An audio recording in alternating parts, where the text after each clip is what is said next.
everybody, it's me, Grace, from GMJD. Today I'm at our warehouse and I'm going to show you how we load the stainless steel coils step by step. Our warehouse is in Jiangsu Wuxi. If you are interested, we are welcome to invite you to our house to have a visit.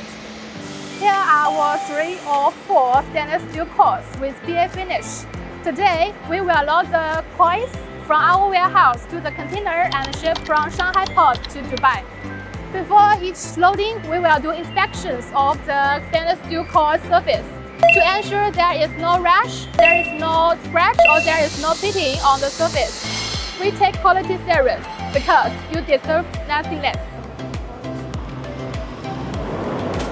Here, you can see each coil we plated on the safe custom plate and to prevent the rolling. And each coil, before the loading, we will do the inspection and match to its shipment report.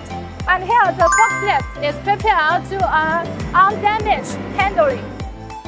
Inside the container, you can see each coil is positioned into a place.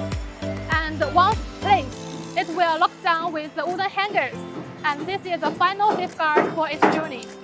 No detail is overlooked. Every load undergoes regular verification to meet international shipment standards. For going excellence, building trust. Trust us, trust GMGD.